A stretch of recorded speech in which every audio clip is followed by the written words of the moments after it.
안녕하세요. 안나입니다. 오늘은 사건 소개해 드리기 전에 잠시 전달드릴 말씀이 있어요. 제가 패트리온 서비스를 오픈했습니다. 유튜브 시작한 지 1년이 조금 안 됐어요. 많은 분들이 좋아해 주시고 저도 즐겁게 영상을 만들고 있는데요. 그런데 사건, 사고를 다루다 보니 영상에 나오는 사진이나 제가 사용하는 단어들, 심지어는 사소한 표현까지도 문제가 돼서 영상 수익이 발생하지 않는 경우가 자주 있습니다. 그럼 다시 편집을 하기도 하고 아예 비공개 처리가 되는 경우도 있고요. 아무리 제가 좋아서 하는 일이라고는 하지만 이렇게 다 만들어 놓은 영상들이 공개되지 못하면 정말 너무너무 화가 나고 이제 잠이 안 올 정도거든요. 그런데 한편으론 유튜브의 사용자로서 이런 구글의 가이드라인을 잘 지켜야 하는 것도 맞잖아요. 이런 점이 채널 운영하면서 너무 어렵고 좀 아쉽더라고요. 또 제가 일을 유튜브에 집중하면서 영상도 더 자주 올리고 싶고 또 장비 욕심도 나는데 유튜브 자체 광고 수익만으로는 채널을 성장시키는데 어느 정도 한계가 있습니다. 이 문제로 여러 가지 고민을 하다가 패트리온이라는 두 번째 플랫폼을 오픈하게 됐어요. 패트리온은 아직 한국에서 생소하죠. 미국이나 캐나다, 호주 이런 해외에서는 많이 알려진 사이트예요. 쉽게 설명드리면 일부 유튜버들이 사용하는 유료 가입 서비스 있죠. 매달 얼마씩 후원하는 그 시스템과 비슷한 유료 가입 서비스입니다. 패트리온의 장점이 저처럼 이런 컨텐츠를 만드는 사람에게 영상 내용에 대한 자율성을 보장해 주고요.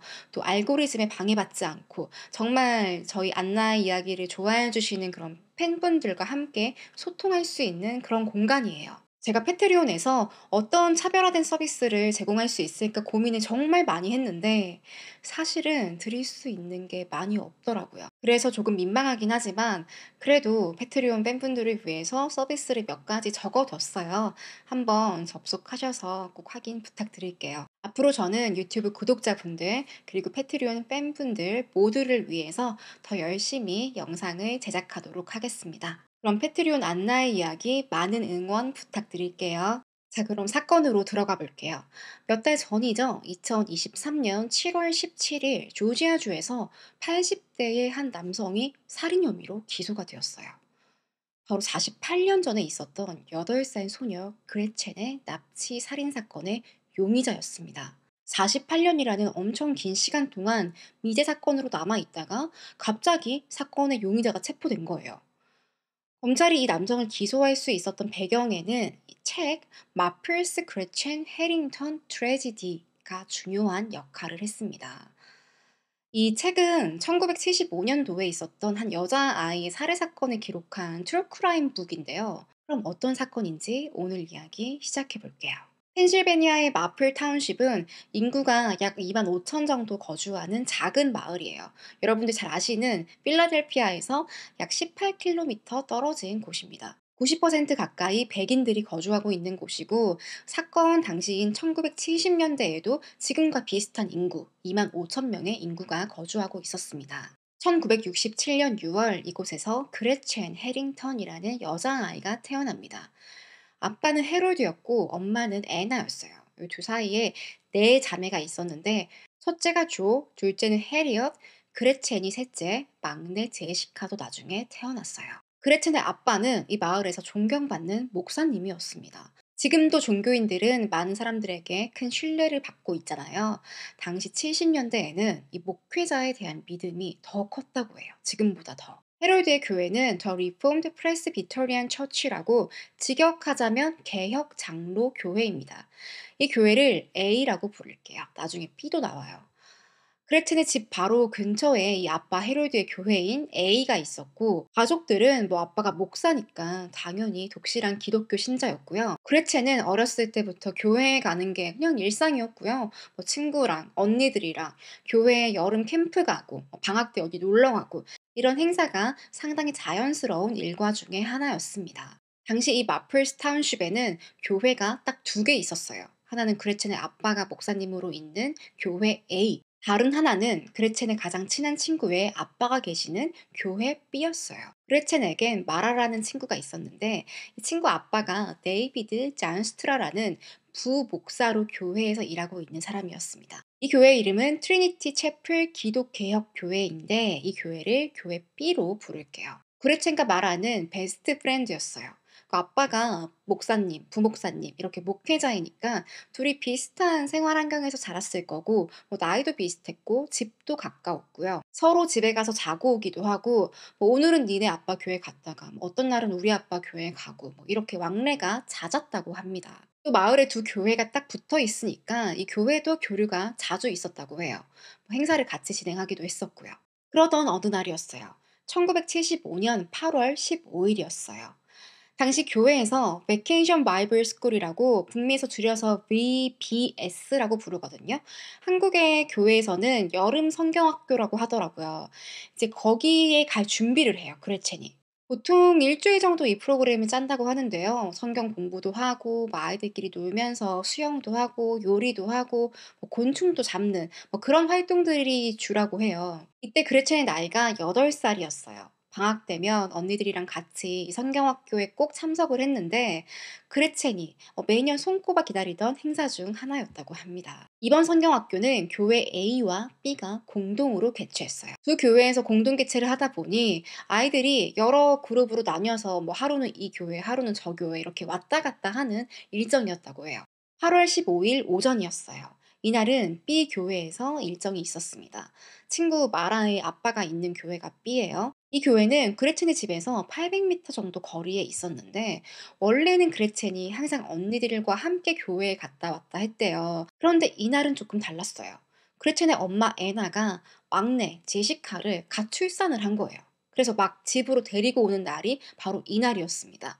다들 궁금하잖아요. 언니들이 막 동생 어떻게 생겼을까? 우리 막내 제시카 너무 보고 싶다 이러면서 동생이 기다리고 있는데 이 교회에 가야 되는 시간이 점점 다가옵니다. 결국 그레첸의 언니들과 이 목사였던 아빠 해롤드는 집에서 엄마랑 이 아기 제시카를 기다리기로 해요. 나중에 교회에 가기로 했는데 그레첸은 혼자 B 교회로 가요. 아, 나는 아기 나중에 볼래. 나는 빨리 성경학교에 가고 싶어. 그러니까 그레첸이 교회 활동에 되게 진심이었대요. 여기도 이제 항상 출석 잘하고 지각하지 않고 하면 개근상처럼 이렇게 보상을 주는 그런 시스템이 있었는데 그레첸은 이 상을 받고 싶었던 거예요. 갓 태어난 막내 동생보다 정말 교회에 가서 친구들하고 놀고 뭐 예배 드리고 하는 게 더 즐거웠던 그런 순수한 아이였던 것 같죠. 이렇게 그레첸은 오전 9시에 교회 B로 혼자 걸어갑니다. 요즘은 여자아이, 8살짜리 여자아이가 혼자 길을 걸어가는 게 정말 드문 일이죠. 위험하니까. 근데 75년도예요. 그것도 해가 긴 여름의 밝은 아침이었고 평소에 이 길은 그레첸이 언니들이나 뭐 친구들이랑 항상 뛰어놀던 곳이었습니다. 뭐 이때는 호수나 산에 가서 노는 게 일상이었죠. 또 교회가 가까우니까 그레첸 집에서 교회 B가 800m 거리에 있었는데 뭐 어린아이에게 멀다면 멀 수 있는 거리긴 하죠. 근데 따지고 보면 그렇게 먼 거리는 아니에요. 특히 이 길에 익숙한 아이들에게는. 그래서 그레첸의 아빠나 언니들도 혼자 가겠다고 하는 그레첸을 말리지 않았어요. 오전 9시에 집을 나섭니다. 그레첸의 아빠 해롤드는 딸에게 손을 흔들어 줬어요. 먼저 가 있어. 아빠 곧 갈게. 2시간 뒤 오전 11시에 아빠 해롤드가 교회 B에 도착합니다. 출산한 아내랑 뭐 막내 제시카 한번 안아주고 이제 아이들 돌본 다음에 급하게 교회 행사에 참석하게 된 거죠. 약간 늦은 시간이었어요. 그런데 그레첸이 안 보이는 거예요. 이날은 오전 10시 반에 이 캠프 아이들이 아침 운동을 했었고요. 운동이 끝난 뒤에 절반은 교회 A로, 절반은 교회 B에 남아서 나머지 행사를 하고 있었습니다. 그냥 원래 예정에 있던 스케줄대로 이동을 하고 있었는데 헤럴드는 당연히 그레첸이 먼저 도착해서 친구들하고 잘 지내고 있겠구나 생각을 했는데 딸이 안 보이는 거예요. 헤럴드는 부목사였던 데이비드에게 묻습니다. 혹시 우리 그레첸 안 왔어요? 분명 9시에 출발했는데 그럼 못해도 뭐 9시 10분이나 15분쯤엔 도착했을 텐데요. 안 왔어요? 아니요. 그레첸 도착 안 했어요. 우리 아이들이랑 운동하고 절반은 교회 A로 이동했는데 교회 A로 한번 가보세요. 헤로드 황급하게 자신의 교회 A로 가봤죠. 근데 거기에도 그레첸의 모습이 안 보이는 거예요. 두 교회를 샅샅이 뒤졌지만 어디에도 그레첸의 흔적이 없었고 캠프에 참석한 아이들도 목사님 오늘 그레첸 안 왔어요. 그레첸 아기 보러 간 거 아니에요? 이날 헤롤드와 애나 부부는 물론이고 이 삐교의 부목사였던 데이빗과 또 데이빗의 아내 매기까지 여기저기 수소문을 하는데 그레첸은 나타나지 않았습니다. 헤롤드는 아마도 교회로 혼자 걸어가고 있던 그레첸을 누가 납치한 것은 아닌가 직감하고 있었어요. 근데 본인은 너무 정신이 없으니까 데이빗에게 부탁을 합니다. 데이빗, 911에 신고 좀 해주세요. 실종 신고 좀 부탁해요. 데이빗은 경찰에 신고합니다. 저희 교회에 오고 있던 9살 그레첸이 실종됐어요. 머리는 금발이고요. 키는 100cm쯤 되는데 지퍼랑 단추가 달린 파란색 진한 반바지를 입고 있었어요. 상의는 흰색이었어요. 경찰은 바로 수색했고요. 주민들까지 나서서 슈퍼마켓이나 숲속, 언덕, 그레첸이 갈 수 있는 곳은 다 찾아봅니다. 하지만 어디에도 그레첸은 없었어요. 이렇게 아무런 성과 없이 저녁이 되었어요. 그레첸 가족들은 아무것도 손에 안 잡히죠. 딸이 실종됐는데. 엄마 애나는 오늘 막내딸 출산해가지고 이제 막 집에 왔는데 이런 기쁨도 누리지 못하고 딸만 걱정하면서 밥도 못 먹고 있었습니다. 이때 데이빗의 아내 매기가 음식을 해가지고 갖다 주는 거예요. 오늘 아기 출산도 했는데 그래도 밥은 먹고 힘을 내야지 딸을 찾죠. 그레첸 아무 일 없을 거예요. 이것 좀 드시고 힘내세요. 매기도 그레첸이 자기 딸과 친한 친구 사이니까 얼마나 눈에 아른아른 거렸겠어요. 저녁 식사까지 정성스럽게 차려서 이 그레첸 가족들을 도와줍니다. 이날 매기가 애나를 봤을 때 그 애나의 표정이 너무 이렇게 체념한 듯한 그런 표정이었대요. 앞으로 내가 딸을 영영 만날 수 없겠구나. 이런 걸 직감하고 있는 듯한 그런 모습이었다고 합니다. 이틀 동안 대대적인 수색이 이어집니다. 그레첸 사진이 붙어 있는 전단지를 여기저기 뿌리고 그레첸이 걸어갔던 길가에 시냇가가 있었거든요. 여기에 혹시 빠져서 잘못된 건 아닌가 여기 뒤져보기도 하고 심지어 헬기까지 동원해서 그레첸을 찾는데 어디에도 이 아이의 흔적은 발견되지 않았어요. 8살짜리 어린아이가 그것도 밝은 아침에 불과 800m 거리를 걸어가다가 실종이 됐어요. 마플스타운십 사람들은 우리 마을은 인구도 별로 없고 사건이 일어날 만한 그런 요소가 전혀 없는데 항상 안전한 줄 알았던 이 마을에서 끔찍한 일이 벌어지니까 불안해했습니다. 특히 엄마들이 매우 긴장했어요. 아이들 한 명 한 명에게 항상 주의를 주는 거죠. 캐런이라고 그레첸의 학교 친구가 있었거든요. 그레첸이 실종되고 며칠 뒤에 캐런의 엄마가 아이를 데리고 미용실로 가요. 긴 머리를 짧게 잘라버립니다. 일부러 남자아이처럼 보이게. 머리를 짧게 자른다고 해서 납치범이 얘는 남자니까 납치 안 해. 이런 건 꼭 아니겠지만 그래도 실종된 그레첸이 여자아이였기 때문에 이런 딸을 둔 엄마들이 많이 불안해했던 것으로 보여요. 그리고 캐런은 원래 학교 마치고 수영장 갔다가 어디 갔다 집에 올 때 항상 혼자 걸어왔거든요. 근데 이 사건 이후에는 혼자서 길을 못 걸어가게 합니다. 이 마을엔 짐이라고 그레첸 집에 신문을 배달하던 10대 소년이 있었어요. 짐은 항상 친구들이랑 숲속에 가서 요새 만들고 막 놀았는데 이 사건이 있고 나서는 더 이상 숲이 우리들의 놀이터가 아니었다라고 말했어요. 짐도 마을 주민들이랑 그레첸의 흔적이라도 찾기 위해서 숲을 여기저기 뒤졌는데 이 어린 나이에 이런 경험이 되게 무서웠다고 해요. 1975년 8월 17일 실종 4일째가 되는 날이었어요. 경찰은 그레첸의 주변 인물들을 한 명씩 불러서 인터뷰를 하는데요. 부모님도 부르고 주변의 친구들, 성경학교 진행했던 관계자들 다 부릅니다. 조사를 시작하고 얼마 안 돼서 주목할 만한 증언을 하나 얻어요. 누군가 사건 당일에 그레첸을 목격했다는 거예요. 그레첸인지는 잘 모르겠는데요. 그날 교회 근처에서 어떤 여자아이가 차 앞에 있던 사람이랑 대화하는 걸 봤어요. 어떤 남자였어요. 그 차가 뭐였나요? 녹색 스테이션 wä건 같기도 하고, 캐딜락 같기도 하고. 경찰은 이 중요한 정보를 입수하긴 했는데, 이 단서만으로는 이 그레첸의 행방을 찾는데 어려움이 컸습니다. 경찰은 B교의 부목사 데이빗을 불러서 인터뷰해요. 근데 어쩐지 데이빗이 좀 수상한 거예요. 사건이 있던 날 그레첸은 교회에 도착하지 않고 실종된 거잖아요. 아무도 교회에서 그레첸을 본 사람이 없었어요. 그런데 데이빗은 그레첸의 인상착의를 너무 잘 알고 있는 거예요. 아까 기억하시죠? 실종 신고할 때 특히 반바지를 입었다고 말하는 것. 상의가 흰색이었다. 이건 그레첸 가족 말고는 아무도 몰랐는데 데이빗은 정확히 알고서 경찰에 신고한 거예요. 경찰은 당신 그레첸이 반바지 입은 거 어떻게 알았어요? 라고 묻자 그건 당연히 여름이니까 또 그레첸이 반바지를 잘 입고 다녔어요.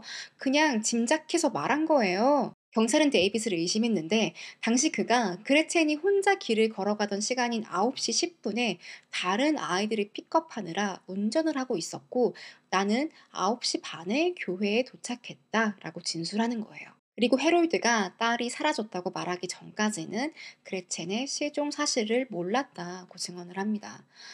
경찰은 이렇게 데이빗의 알리바이를 확인했고요. 더 이상 그를 의심하지 않았어요. 이렇게 시간이 흘러서 9월, 10월이 되었어요. 방학이 끝났으니까 이제 그레첸 언니들은 학교로 돌아갔죠. 학생들도 이 그레첸 가족들의 슬픔을 너무 잘 알고 있는 거예요.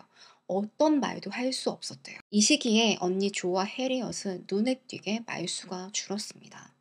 또 10월이면 할로윈이 있잖아요. 10월 1일부터 막 애들 난리란 말이에요. 친구들끼리 우리 어떤 코스튬 할까 막 들떠서 이야기하고 집집마다 또 할로윈 장식도 하죠. 어쩌면 아이들이 1년 중에 크리스마스보다 더 기다리는 날이 바로 이 할로윈이에요. 하지만 언니들 조와 해리엇은 이번 할로윈 땐 아무것도 하지 않았다고 해요. 그레첸의 집에는 어떤 장식품도 걸리지 않았습니다. 10월 14일 그레첸이 실종된 지 2달이 지났어요. 그레첸의 집에서 15분 정도 거리에 리들리 크리크라는 주립공원이 있는데요. 여기서 한 남성이 조깅을 하다가 수상한 것을 발견해요. 처음엔 뭐야 저게 동물 뼈인가? 워낙 형체를 알아볼 수 없었기 때문에 처음에 뭔지 몰랐다고 합니다. 그런데 가까이 다가가니 사람의 손가락 뼈에 손톱이 있는 걸 발견하고 우와, 이거 사람 뼈 아니야? 황급히 공원 관리실에 신고를 했어요. 당시엔 DNA 기술이 발전하지 않았기 때문에 이 유해의 신원이 바로 밝혀지진 않았어요. 그런데 이 유해 옆에는 옷가지가 발견되었는데 이 옷이 그레첸의 엄마가 딸을 위해서 손수 만들어준 옷이었다고 합니다. 세상에 하나밖에 없는 옷이죠. 또 검시관이 치과 기록을 분석하자 이 유해가 그레첸의 것으로 확인되었습니다. 부검 결과 이 어린 그레첸은 누군가에게 여러 차례 강한 타격을 받아서 사망한 것으로 밝혀졌어요. 그레첸의 두 개의 골이 골절되어 있었는데 그 정도면 이 성인이 아주 강한 힘으로 내리친 것으로 추정되었습니다. 또 경찰은 성폭행을 의심했는데요. 당시 시신의 상태가 여름이라서 부패가 빨리 진행된 거예요. 성폭행 흔적을 확인하는 것은 어려웠어요. 그레첸 시신이 발견되고 그 주말에 아빠 헤롤드는 평소와 다름없이 예배를 진행합니다. 그레첸은 자유인이 되었습니다. 범인은 지금 끔찍한 속박을 받고 있을 거예요. 인간의 사악함으로 우리 세상은 말로 표현하기 어려운 악으로 가득 차 있습니다. 이런 가슴 아픈 설교를 했습니다. 그레첸 시신이 발견되고 수사는 점점 탄력을 받는데요. 더 많은 제보가 들어오는 거예요. 특히 리들리 크릭 파크 근처에서 수상한 남자를 목격했다는 제보가 많이 들어왔어요. 또 경찰이 이 지역 근처에 살고 있는 성범죄자들을 조사합니다. 이들을 잠재적인 용의자라고 판단을 했는데 별다른 성과는 없었어요. 마플 타운십 경찰도 다른 사건에 더 집중하고 있었어요. 이렇게 그레첸의 목숨을 빼앗아간 범인이 누군지 밝혀지지 않은 채 수십 년 동안 미제 사건으로 남게 되었습니다. 이 사건이 몇십 년이 지나서 다시 수면 위로 올라오게 된 계기는 두 가지였습니다. 하나는 한 여성의 제보가 있었고요. 다른 하나는 한 책이 발간되면서부터예요. 아까 처음 말씀드렸던 마플스 그레첸 해링턴 트레지디라는 범죄 기록물인데요. 조아나와 마이크라는 두 명의 작가가 쓴 책입니다. 조아나는 그레첸 사건이 발생했을 때 9살이었고요. 마플 타운십 안에 있는 블루멀이라는 곳에 살고 있었어요. 9살이면 무슨 일이 있었는지 다 기억할 수 있는 나이죠. 특히 마을에서 이런 충격적인 사건이 있었다면 생생하게 기억할 거예요. 그레첸 사건이 있었을 때 조아나의 부모님도 딸이 밖에 혼자 다니는 걸 금지시켰고요. 조아나는 며칠 동안 처음 보는 헬리콥터들이 머리 위에 떠 있는 그런 모습을 보기도 했습니다. 어린 나이였으니까 충격도 많이 받았을 거고요. 또 조아나의 성장 과정에도 영향을 많이 주었다고 해요. 예를 들면 저도 어렸을 때 저희 마을에서 그런 사고가 있었거든요. 제가 초등학교 2학년 때였나? 저희 집 근처에 철길이 있었어요. 여기엔 육교나 뭐 굴다리가 없어서 사람들이 이렇게 보고 기차 안 오면 이렇게 쓱 지나가는 그런 길이었습니다. 아마 보면 아실 거예요.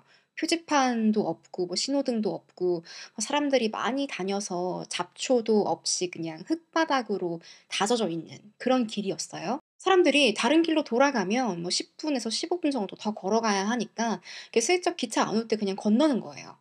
여기서 제 또래 자매가 지나가다가 그 자매 중 언니가 기차에 치여서 죽은 거예요. 동생이 먼저 지나갔고 이게 뒤에 있는 언니 보고 "언니 빨리 와." 이렇게 하는데 그 순간 기차가 언니를 네 쳐버렸습니다. 저한테는 친구라기보단 이웃 주민이었죠. 그 집은 야채 가게를 하고 있었고 거기 딸이었는데 저는 이제 엄마한테 그 얘기를 전해 들은 거예요. 너무 충격이 컸어요. 다행히 저는 그 기찻길을 지나갈 일이 거의 없었는데 아무튼 그 사건 때문에 지금도 이렇게 운전을 하거나 뭐 신호가 있는 기찻길을 지날 때에도 항상 그 생각이 나고 이렇게 좌우를 살펴봐요. 이렇게 어린 나이에 접했던 사건은 더 기억에 남고 충격적으로 다가오는 것 같습니다. 조아나도 그랬던 것 같아요. 조아나는 성인이 되어서 저널리스트로 활동을 했는데 항상 이 그레첸 사건에 대해서 책을 쓰고 싶었대요. 수십 년 동안 그 생각을 가지고 있었다고 합니다.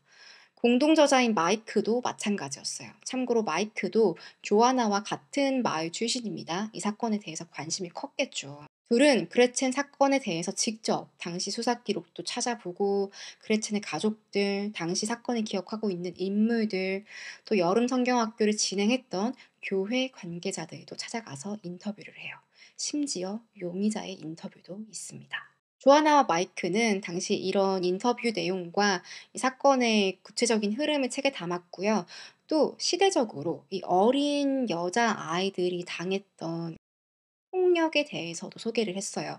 여러 가지 사건들이 나오는데 참고로 제가 이 책을 읽어보진 않았는데 어떤 책인지 이제 간략히 내용이랑 리뷰를 좀 봤어요. 그런데 사람들이 이 책을 괜히 봤나 싶을 정도로 이 어린 소녀들에 대한 폭력이 아주 상세히 기록이 되어 있다고 합니다. 독자들이 마치 영화 도가니를 본 듯한 그런 느낌을 받지 않았을까. 그래서 저도 한번 책을 봐야지 했다가 조금 망설여지더라고요. 조아나와 마이크는 코비드 팬데믹 때 책을 쓰기 시작했고요. 작년 2022년 10월에 불과 1년 전이죠. 이때 책이 발간되었습니다. 우연인지 이 비슷한 시기에 한 여성의 제보도 있었어요. 작년 가을이었어요. 마플타운십 경찰에게 한 통의 전화가 걸려옵니다. 제가 아마도 그레첸을 살해한 사람을 알고 있는 것 같아요. 그레첸 사건이 있었을 때 누군가가 또 다른 아이를 납치하려고 했어요. 그 사람이 그레첸을 죽인 게 분명해요. 이 여성의 이름은 공개되지 않았고요. 이니셜 SH로 불렸어요. 이 SH는 그레첸 사건이 있었던 시기에 해버타운이라고 마플타운십에서 5km 떨어진 곳에 살고 있었습니다. 이때 그녀의 나이가 10살이었어요.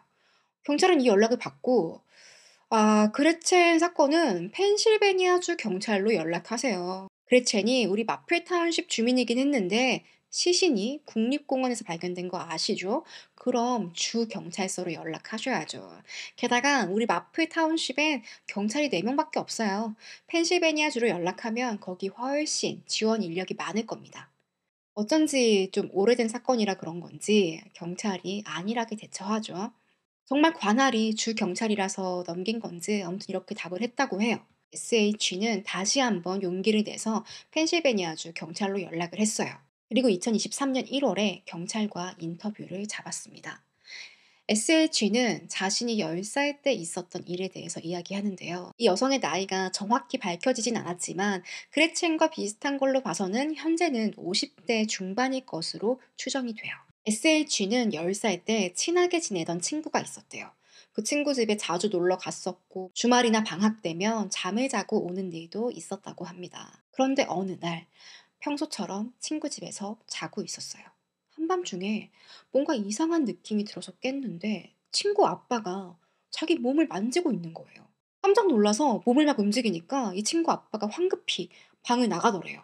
그리고 다음날 밤에도 똑같은 일이 발생합니다. 이건 이제 얘기해야겠다. 먼저 친구에게 얘기했어요. 어제 너네 아빠가 나를 만졌어. 근데 친구 반응이 의외였어요. "그 사람 가끔씩 그래." SH는 집으로 돌아와서 엄마에게도 이야기합니다. 엄마는 딸에게 더 이상 그 친구 집에 가지 말라고 당부했어요. 지금 같았으면 당연히 신고하고도 남았을 텐데, 당시 70년대라 그런지 아님 부모가 딸이 이런 일을 당했는데 조금 안일하게 대처했던 건지 경찰에는 신고하지 않았어요. 이 일은 그레첸이 실종되기 일주일 전에 벌어진 일입니다. SH는 또 다른 친구, 홀리라는 여자아이가 겪은 일도 진술하는데요. 그레첸 사건이 있고 나서 얼마 지나지 않았어요. 이제 며칠 뒤에 홀리가 납치될 뻔한 적이 있었대요. SH는 이런 친구의 끔찍한 일을 듣고서 너무 놀란 나머지 일기장에 그 이야기를 씁니다. 누구일까? 남자가 홀리를 2번이나 납치하려고 했어. 이건 절대 비밀이야. 아무에게도 말할 수 없어. 근데 난 분명 그 사람이 그레첸을 납치했다고 생각해. 그 남자는 미스터 지. 여러분, 지가 누구일까요? 그레첸이 향하고 있었던 여름 성경 학교를 진행했던 교회 B의 부목사 데이비드의 이름이 데이비드 잔스트라입니다. 미스터 잔스트라, 미스터 Z. SH를 수행했던 친구 아빠는 바로 데이빗 목사였어요. 그녀는 데이빗의 외동딸 마라와 친구 사이였고 또 그레첸의 언니 조와도 친구 사이였어요. 다 비슷한 또래라서 SH, 마라, 그레첸이랑 뭐 그레첸 언니들 다 그냥 친구 사이였던 거예요. 경찰은 SH의 제보로 다시 그레첸 사건을 꺼내봅니다. 1975년 사건이 발생했을 때 데이빗은 2번이나 경찰과 인터뷰했거든요. 혐의가 없어서 풀려났단 말이에요.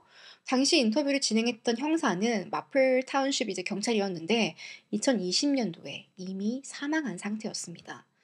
지금 경찰은 온전히 증거품과 기록만으로 수사를 해야 했어요. 먼저 데이빗이 살고 있는 조지아주 마리에따로 찾아갑니다. 그는 여전히 목사 생활을 하면서 와이프랑 레이크 보이는 좋은 집에서 노후를 즐기고 있었어요. 그리고 2023년 7월 17일 경찰은 사건 발생 48년 만에 용의자 데이빗을 만났습니다. 경찰은 바로 그레첸 사건에 대해서 질문을 했어요. 근데 데이빗은 저는 그날 그레첸을 만나지 않았어요. 48년 전과 동일하게 부인합니다. 그러자 경찰은 SH의 제보를 꺼내요. 당신 과거에 이런 추행 저질렀죠? 어린 아이들을 상대로 이런 끔찍한 일을 저지른 적 있지 않아? 그제서야 데이빗은 "그건 맞아요. 제가 제 딸과 딸 친구에게 나쁜 짓을 한 건 맞는데 살인은 아니에요." 수행만 인정하고 그레첸의 납치, 살인 사건은 부인했습니다. 그런데 얼마 지나지 않아서 데이빗은 자신이 과거에 했던 그 행위들에 대해서 자백을 했어요. 그는 덤덤한 표정으로 아무런 감정 없이 "제가 그레첸을 납치하고 살해했습니다." 라고 쭉 설명을 하는 거예요. 검찰은 이제 그를 기소할 수 있었죠. 그럼 사건이 있었던 1975년 8월 15일로 돌아가 볼게요. 데이빗은 그레첸을 만났어요. 그레첸이 집을 나선 뒤에 길가에서 마주쳤는데 당시 데이빗은 녹색 AMC 램블러 스테이션 외건을 타고 있었어요. 앞서 목격자가 이 차 앞에 있던 남자랑 그레첸이 얘기하고 있는 걸 봤다라고 증언을 했는데 정확히 본 것이었습니다. 데이빗은 혼자 걸어가던 그레첸을 보고 차를 세우고 내려요. 그레첸, 지금 캠프에 가고 있지? 목사님이 태워줄게. 제안을 했고 그레첸은 차에 올라탑니다.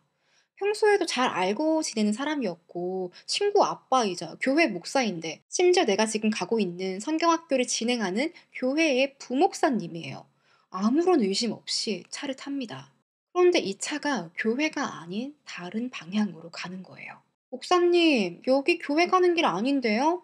저 집에 다시 태워주세요. 데이빗은 아무 말 없이 그레첸을 교회도 아닌 집도 아닌 우거진 숲으로 데려갑니다. 차를 세우고 그레첸을 아무도 보지 않는 그런 한적한 숲속으로 데려갔고 옷을 벗으라고 강요했어요. 그레첸은 싫어요. 싫어요. 왜 그러세요? 거절하니까 8살 어린아이를 맨주먹으로 무참히 폭행합니다. 그리고 아이의 머리를 강하게 1번 내리쳤는데 이후에 그레첸이 의식을 잃고 쓰러졌대요. 데이빗은 그레첸의 맥박이 더 이상 뛰지 않는 걸 확인하자 당시 그레첸은 옷을 반만 입고 있었고요. 그 상태로 그 위에 나뭇가지만 몇 개 이렇게 덮어두고 숲을 빠져나옵니다. 그리고 아무 일도 없었다는 듯이 다른 아이들이 있는 성경학교에 가서 이제 행사를 진행한 거예요. 나중에 해롤드가 딸을 찾으니까 뻔뻔하게도 자기가 봤던 그 그레첸의 인상착의를 이야기하면서 실종 신고까지 했던 것입니다. 이렇게 데이빗은 초반에 경찰에게 의심을 받았음에도 불구하고 아무 일 없이 풀려났어요. 처음에 그 외건, 스테이션 외건을 가지고 있는 사람들만 잘 조사를 했어도 빠르게 해결할 수 있지 않았을까요? 이게 48년 동안 미제로 남아있을 사건인가요? 이후에 데이빗은 그레첸의 시신이 발견되고 나서 텍사스주 댈러스 외곽에 있는 다른 교회로 옮겨요. 거기서 7년 동안 목사를 합니다. 또 1990년까지는 샌디에이고에서 목사 생활을 했고요. 2005년 65세의 나이로 은퇴하기 전까지는 15년 동안 캘리포니아 페어필드에서 목사로 지냈습니다. 참고로 데이빗은 1940년 5월생이고요. 현재 나이 83세예요. 아직 경찰은 수사가 진행 중인 사건이라 제한적으로 정보를 공개한 상태인데요. 지난 7월 17일 데이빗이 체포되었고 2급 또는 3급 살인 혐의로 기소가 됐어요. 보석금 없이 수감 중이라는 것만 알고 있습니다. 범행 동기는 명확하죠. 아동자였던 거예요. 심지어 자신의 딸에게까지 그런 짓을 하고, 게다가 이런 사람이 목사로 몇십 년간 생활하면서 얼마나 많은 어린아이들을 만났겠어요? 과연 데이빗의 범행이 지금까지 공개된 그레첸, SH, 납치될 뻔했던 홀리, 또 자신의 딸 마라, 이들 뿐이었을까요? 북미 기독교 개혁 교회라고 이 데이빗이 근무했던 교회 여러 곳이 소속되어 있는 협회입니다. 이곳의 대변인이 성명까지 냈어요. 우리는 그동안 데이빗이 근무했던 교회들과 소통하고 있고 아직은 다른 혐의를 찾지 못했습니다. 계속 수사에 협력할 것입니다. 라고 발표합니다. 마플타운십 주민들도 큰 충격을 받았어요. 그레첸 사건이 워낙 이 마을에서 유명한 미제 사건이라서 주민들도 이 사건 꼭 해결됐으면 좋겠다라고 바라고 있었는데 막상 사건은 해결됐지만 범인이 목사였다. 이 사실이 너무 충격적인 거예요. 한 주민은 인터뷰에서 차라리 그냥 외지인이 이 마을에 들어와서 이런 일을 저질렀다. 그렇게 믿는 게 훨씬 쉬울 것 같아요. 데이빗은 우리 마을에서 존경받는 목회자였고 아내도 있고 심지어 딸도 있는데 정신병자처럼 밖에 돌아다니는 범죄자가 데이빗은 목사였다니 믿을 수가 없다고 말했습니다. 그레첸의 친구 프랭크는 저는 교회에서 우리 세상에 악이 존재한다고 배웠는데 진짜 그 악이 실제로 존재하긴 하네요. 이런 인터뷰를 했어요. 그 악이 존재한다고 알려준 게 그 악의 장본인 데이비드였을 거 아니에요? 그리고 누구보다 가장 충격이 컸던 사람들은 바로 가족들이겠죠. 안타깝게도 2020년 그레첸의 아빠 해롤드는 사망했고요. 엄마 애나는 살아 계세요.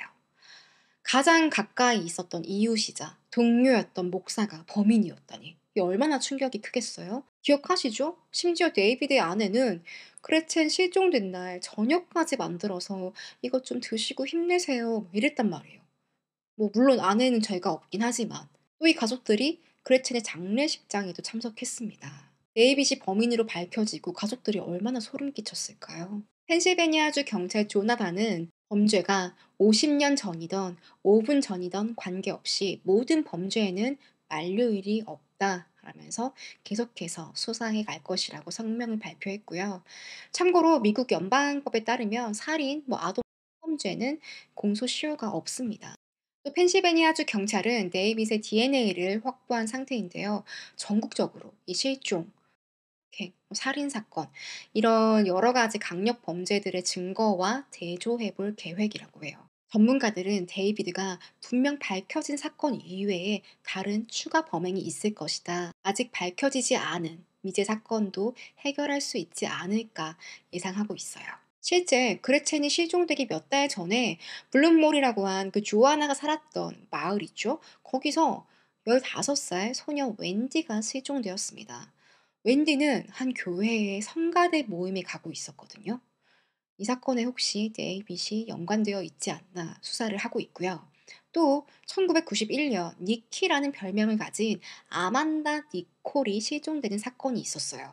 니키는 겨우 4살이었는데 혼자서 자전거 타고 친구 집에 놀러 가다가 그 길로 실종이 되었습니다. 시신도 안 나왔어요. 니키가 실종된 지역이 캘리포니아주 페어필드거든요. 데이비드가 니키가 실종된 시기에 이곳에 살고 있었어요. 이 페어필드에.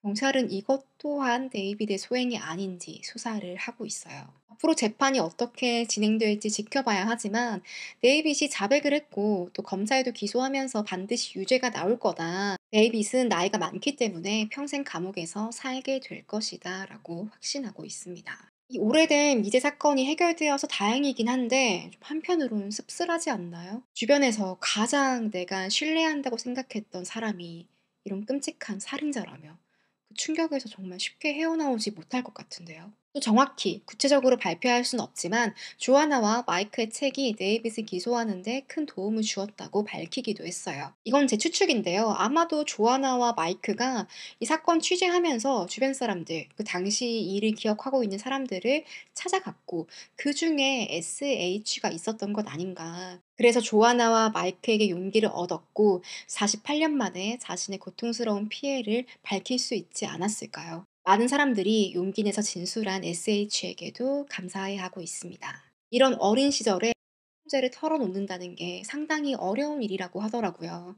이제는 다 털어버리고 행복하게 지내길 바랍니다. 오늘 저는 펜실베니아주 마플 타운십에서 발생했던 48년 전 사건에 대해서 소개해 드렸고요. 그럼 저는 다음 시간에 뵐게요. 지금 패트리온에 가입하시면 저희 비공개 영상과 NG 영상 보실 수 있고요.